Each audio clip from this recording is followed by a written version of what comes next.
All right, we're live, guys. All right, y'all. We're going to dive right into it. This is the FatherSon Podcast. The old man is leading in today. We're going to talk about something. Yes. I'm going to have him bring up a recent plan rope that was sold at an auction in Oh, Pennsylvania. yeah. Let me pull it up real quick. Okay, guys. So it says in Newsweek.com, it says Ku Klux Klan hood and robe fetches 3,000 at Pennsylvania auction. And this is January 27, 2019. So this is 6 years ago. And it says an authentic Ku Klux Klan hood and robe reached 3,000 during an auction in Pennsylvania this weekend. All right. And you guys are wondering, oh, well, what is the significance of that? Let me tell you. How come there aren't more of them? Yeah, There's plenty of Klan members. How come there aren't more robes being sold? How come we aren't seeing them at the DAV? How come we aren't seeing them at all these different places? You know why? Because that is an item that has to be handed down with trust to another person that you know isn't going to tell your secret about the brotherhood. So, what are they called? Could you Google the name for the ladies? I want to say the ladies of the invisible something. Oh, ladies of the invisible eye. Is that what they are? Yeah, that's what it's called. You had me look it up before. Ladies of the invisible eye. That means that those husbands did not outlive those wives. Those wives held on to those robes. So we clearly know women generally outlive men. If these men had these robes, so then now we got to think, who did the mom pass this robe to? Which one of her kids did she think held on to their values enough to pass that robe down? Because if those robes aren't being passed down, then there should be more of them on an auction block. Yeah. It makes you wonder where the other ones are. And now, and all of this comes on the heels of me having a conversation with my son about some of the people that he's dealing with. He's got a situation, we won't be specific, but he's working on some things, and he's got a situation that he finds himself dealing with some people. And I've had to say, hey, son, take a step back and think about how dusty the Klan robe is. Yeah, how dusty the Klan robe is, guys. It's not an insult to them, calling them Nazis or Klan, but what you are attacking is the information that is absolute. And the absolute information is, where is the Klan robe that was in your family? Yeah. What did you do with it?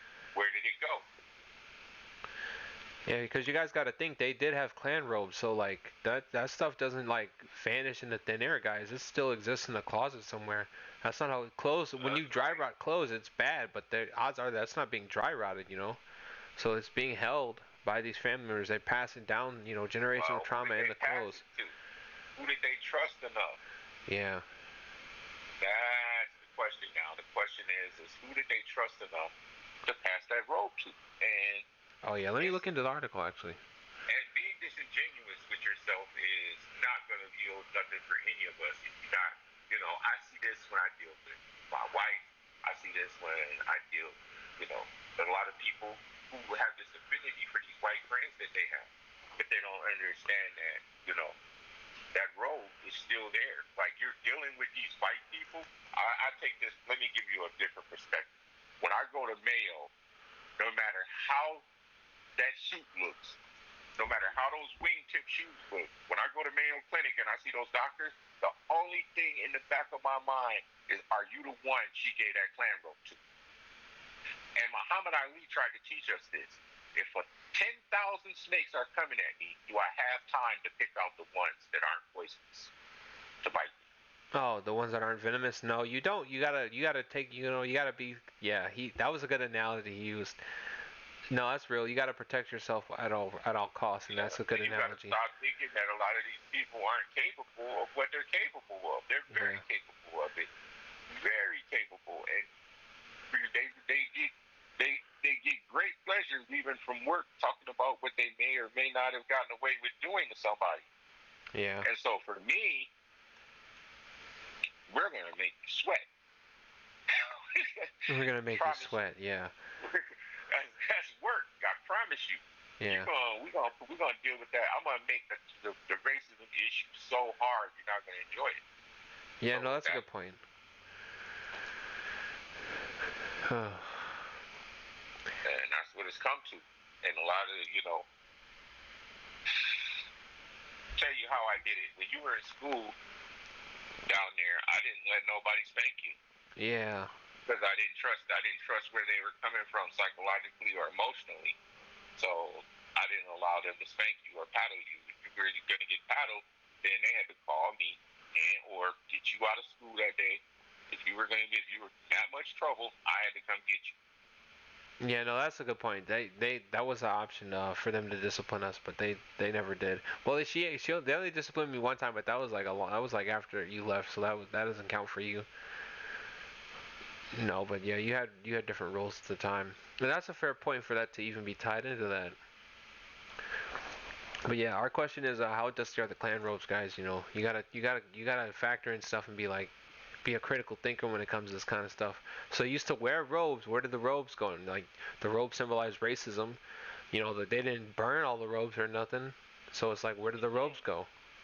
We didn't. Otherwise, we'd hear about the robes being burnt. They didn't burn the robes. They passed them down. So now we got people of like two to three generations down. With the robes in their closet that they've been bequeathed. When you pass down a sword, you bequeath it to someone. A lot, and a robe is a lot like that. Items of value are bequeathed. So, if they were bequeathed the robe, what does that say about their mentality? That's exactly what it says. Yeah. That's exactly it. And if you can't operate like that, you're free to give someone the benefit of the doubt, but you're not free from is the consequences that come from that. Yeah, You're no, that's free a to good point. believe in people and to give them the benefit of the doubt and to look at him. But all you really have to do is it just takes one interaction. You can tell how much disdain somebody's got from you from a single interaction. So I've had one interaction with certain people, and this is how they feel. You felt like that already. Yeah, no, that's a good point. You already felt like that. Don't try to say it was from one thing that I did. You already felt like that.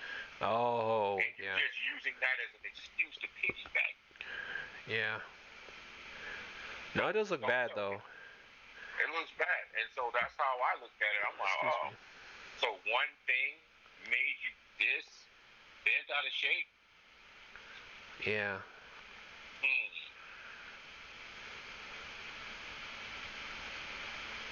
Yeah, no, that does look bad on paper though, guys. You gotta consider that. You telling me one, so I did. So I said one thing to you, and you over here like this. Yeah, no, that's a good point actually, because it takes a lot more for people to form opinions. So it's kind of like it looks bad. But all this is being said to arm yourself, guys. Be safe. Watch who you deal with, and deal with each other. Deal with each person accordingly, and in a proper fashion. That's all.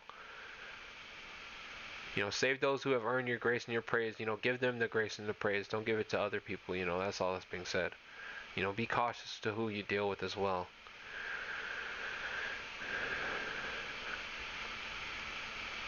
Well, yeah, that could be a shorter topic because that's like we covered most of the meat right there, but we can keep going. It don't matter. Yeah, it is. It spills over. It spills over into everything in the school. It spills over into work. I mean, there isn't nowhere this doesn't spill over into. It doesn't matter if you're dealing with a therapist. Even if you're dealing with a therapist, you got to be reserved enough to look at things and be like, how dusty is this road? Oh, yeah, no. And if you can't, you're going to just find yourself in this terrible position. You know what I'm saying? Yeah, no, that's a good point. You're going to be dealing with people who have ill intentions for you, and you don't know it. Yeah, that's that's an unexpected circumstance right there. You're not expecting it. Yeah, no, that's a good point. Dealing with people who you don't know, you don't know you don't know if they have ill intentions for you, but they got this. So what you're taking their ill intentions and you're saying, oh, you're deciding that this person doesn't have ill intentions on you based on mannerisms. Mannerisms don't have anything to do with intentions. No. At all. No, they don't. Like you can have different mannerisms from your intentions, so that's a good point. It's not always like that. It's very rarely like that actually. When I think of mannerisms and intention on the same thing, I think of that show on the TV. What's it called? Don't know. Let me think for a second. There's a great show on TV. It's called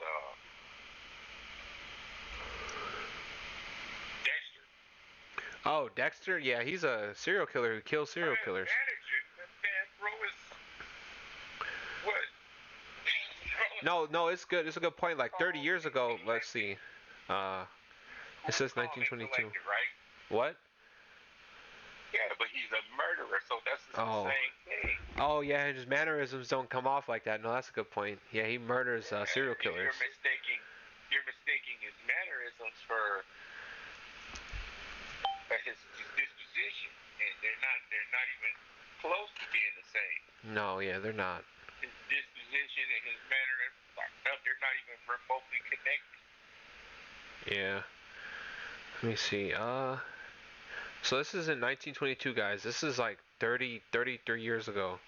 It says the Ku Klux ladies in our pages, 175 and 50 years ago. That what 50 years ago is one person's lifespan. That's one lifespan. If you go back 100 years to when it was like, Years ago is my life. yeah, 50 years ago is 75, bro. yeah, What are no, you talking about? yeah, no, that's his life, and he's got experiences with it too. So you got to really think like, And I grew up in Mississippi, and all these people talk about it didn't exist then. These are people that were up north. The black people talking about slavery and all that racism stuff didn't exist in 75 and 80. They were obviously up here. yeah, because it's still going on at that time. Like it's only Because if recently you was stopped. where I was at, it was sweaty. It was Yeah, not no. just talking about the heat. We talk about the men. Yeah. Well, yeah, that was it, guys. That was our topic. You know, It's what's in not the it. clan robe. No, yeah, we still got a lot. We still got a lot to cover. Like, I don't. I did just have surgery. I don't know if it's my son's impatience and me having to take a minute to recollect myself.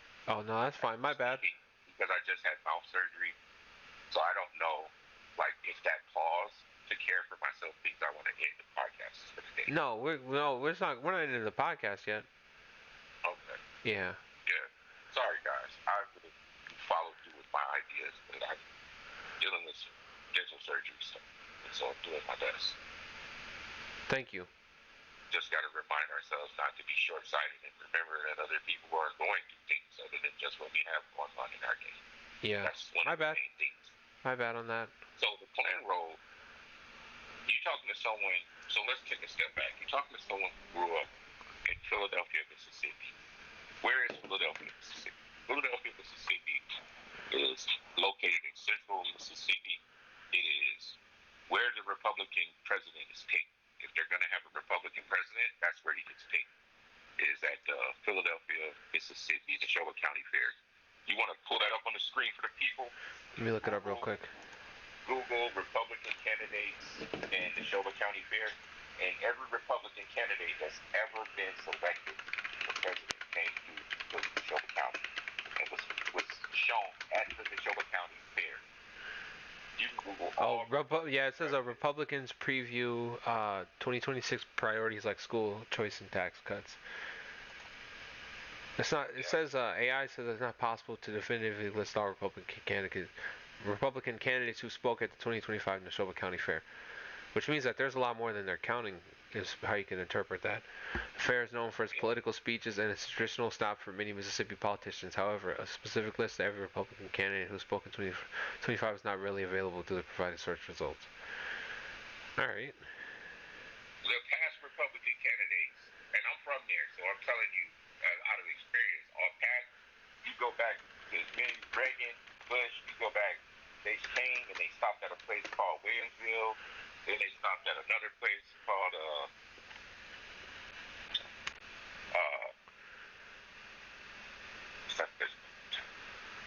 Neshoba County Courthouse. Oh. And that's where they would go. Oh yeah. And Nope. It says Ronald Reagan appeared at the Neshoba County Fair in Neshoba County, Mississippi, to give a speech on states' rights. Yeah. Oh. You'll start to see that all Republican presidents have gone through that, and the only reason I'm saying that is where I'm from. Think about this. You can bring Edgar Ray Killian up on the screen too. Edgar Ray Killian. Edgar Ray Killian. He killed those civil rights workers. Oh, Edgar Ray Killian. Yep, he killed those civil rights workers. And look at the date on his trial when he was sentenced. I was in the 2018. I was standing in the courthouse when he got sentenced. Now, he killed those people, and they let that man live a full life before they convicted him. And he died in 2018. He was 93. Yep. He was born 1925 in Philadelphia, Mississippi. Yep. And I went to his court sentencing. I went to his hearing and his sentencing. They rolled him in there with a wheelchair. They rolled him in there. But where's his robe at? You never heard nothing about his robe. Nothing. That's a good point because he lived like 7 years ago. He died. No robe, no nothing. They didn't say anything about his robe. This is Edgar Ray Killian. He was known one of the most famous racial people. He killed the civil rights workers that came down there for voting. This dude was one of the most famous Klansmen of all time, and there's no record of his robe.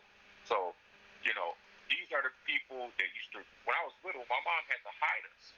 She had to hide me from the Klansmen that rode through town.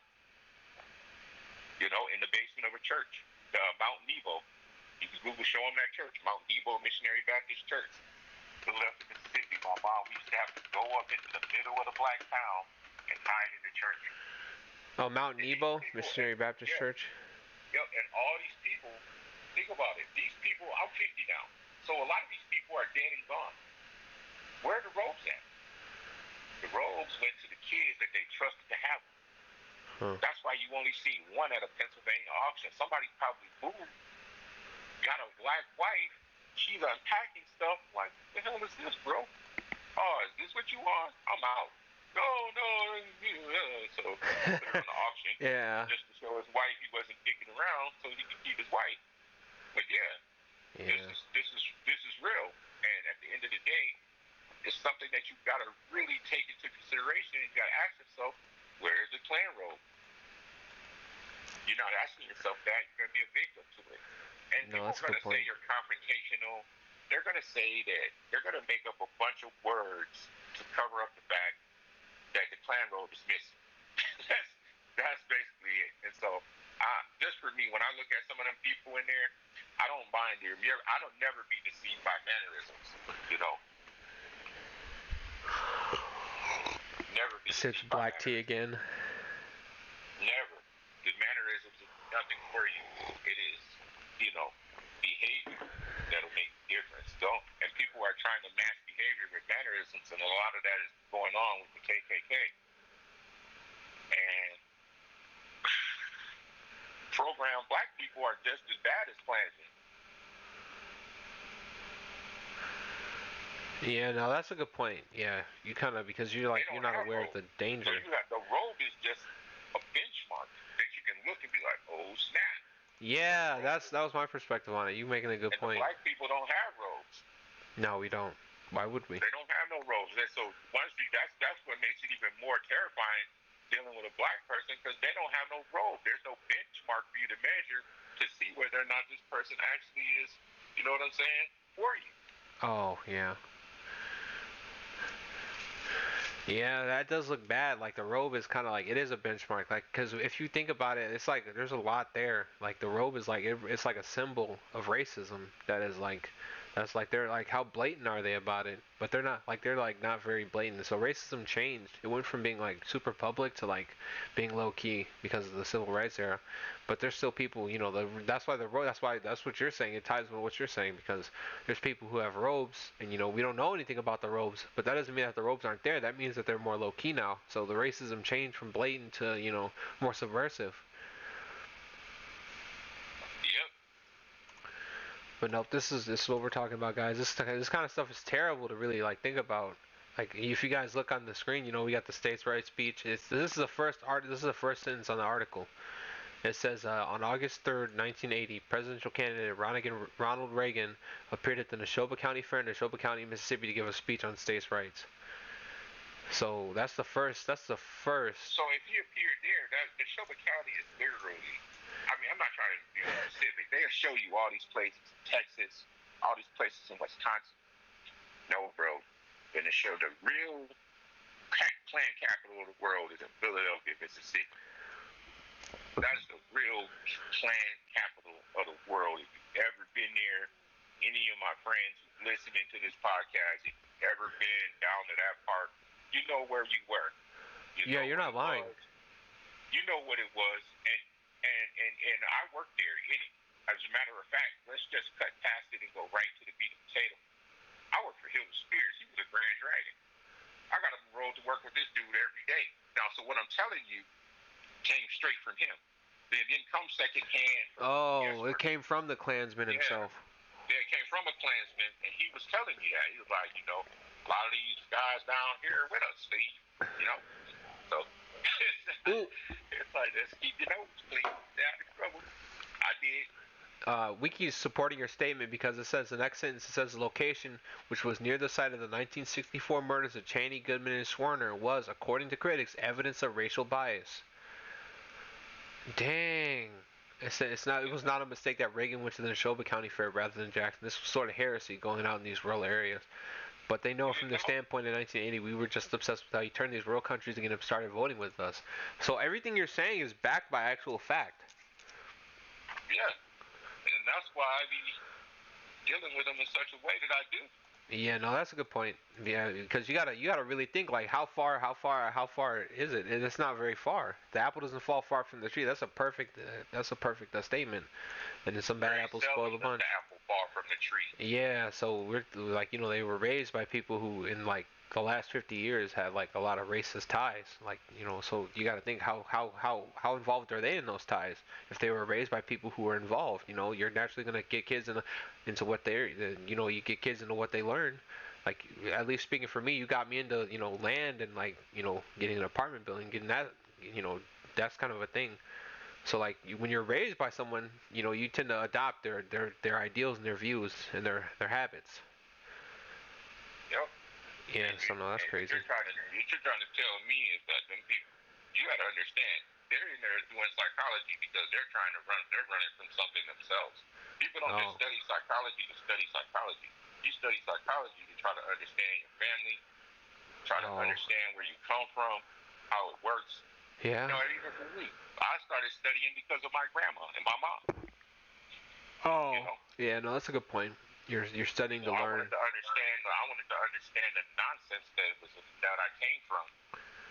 Yeah. And so the study of psychology helped me with that. But at the end of the day, man, those people in psychology like that, they don't stop them from being Klan members. I see it all the time. It's one of the craziest things. I see it sometimes when my wife go and deal with a lot of these people that she go to. She got to go to these places. Our daughter needs the supplies. We need the medical stuff. She got to go to the place. But I can see how some of them people talk to her and treat her. I don't go with her because I know who I am. I'm honest with who I am as a man. I'll say something to their ass, and then we'll be having problems getting stuff for our daughter. So I just backpedal. Fair enough. Because I don't have to tolerate you being racist. My wife doesn't even tolerate it. She just does it so that, you know what I'm saying, we have the stuff we need for our baby girl. Yeah, that's terrible. Oh, that's who they are. Terrible people doing terrible things for terrible reasons. Yeah.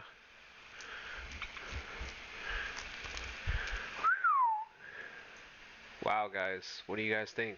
Comment down below if you guys have any if you guys have any thoughts about it, because this is all back. This is like on the Wikipedia page that it talks about this. Wikipedia has kind of become a more like valid source of information. So. You're looking at. So let's take a look at it. Since we're gonna talk about the Klan robe, let's stretch the discussion out to show what happens when the Klan robe is not dusty at all. Oh, okay. When the Klan robe is not dusty at all, you will get a Shedeur Sanders situation. You'll get a quarterback who should be drafted top 3, picked in the 5th round. Why? Because Deion Sanders was too much for them, and they needed to show this uppity N-word that he's learned his N-word lesson. That's good on you for coding it like that, because YouTube is kind of particular about that, so you did good on that. But you also got the point across. And that's what's going on with Shedeur Sanders. Shedeur Sanders is what happens when the Klan robe isn't dusty at all. Let's look up Shedeur Sanders. Haslam, Klan robe. All those NFL owners, Klan robes. That's why Colin Kaepernick sued the NFL and quietly won. Google it and see if Colin Kaepernick won his case versus the NFL. He won it because the Klan robes were never dusted. When he went on TV and took the knee against police violence, they erupted. Accused of colluding to keep him out of. He won. He won the lawsuit. Oh, they decided to resolve the pending grievances. So. Yeah, by resolve the pending grievances, you mean? Oh, you might draw from the league, and they said that he started a really important conversation that we've been having for a couple of years, and the people who are willing to have that conversation have learned of some things. Dang, you know what that means? That means that they found something. He filed a grievance under the league's collective bargaining agreement in October 2017, months after failing to find a job. Yeah, he found the non-dusty Klan robes when he went down on his knee to say that maybe police shouldn't kill people like that. All the people who had their Klan robe, they were like, well, my Klan robe is not that dusty. And they put that sucker right on. And he can't get an NFL job if his life depended on it. And the same thing they did with Deion Sanders' kid. You know, he's too much. He was just too uppity. He had too much prominence. Well, you know, that's what, you know, when they want you to be good and they want you to do well as a black man, but they don't want you to become prominent in them. They don't want you prominent. And that's the Klansmen in them. That's the white pride. That is the, you know, that is what, that's the khakis and the polo with the tiki torches. Simply reading this article right now. And it's on the screen, guys. You guys can see it.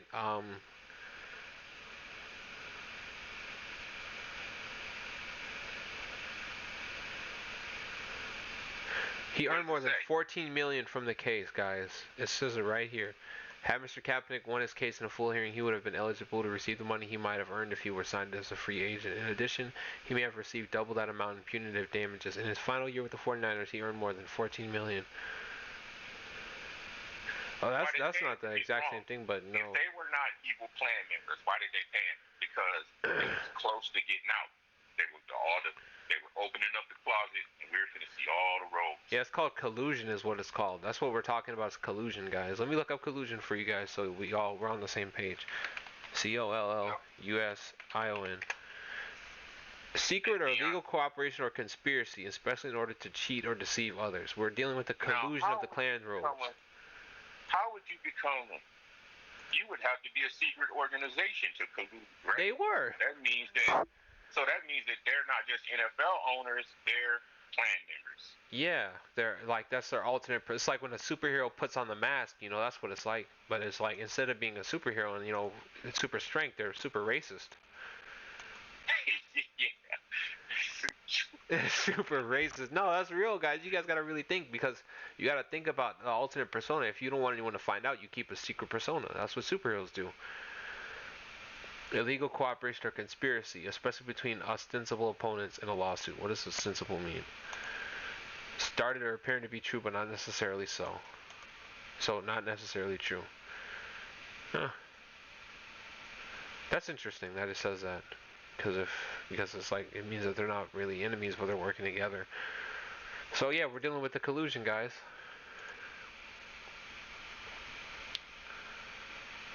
Yeah. And the collusion of who, though? Who's colluding? Them, they're colluding. And what is the common thread that holds them together? Racism. But what group are they in? Oh, the Klansmen. The Klansmen. There you go. Yeah. And that's why the robe is not that dusty. No, that's a good point. It's not. You gotta really buckle down. There's still racist people to this day that, you know, wear the Klan robe down south. You'd be hard pressed to, like, as a child, he rode in the carriage. He rode in a horse and carriage, guys. But that's what you know. But that's when I learned something more important than anything in the world, and that he taught me. What's that? He told me, Steve, I'm gonna learn you something today.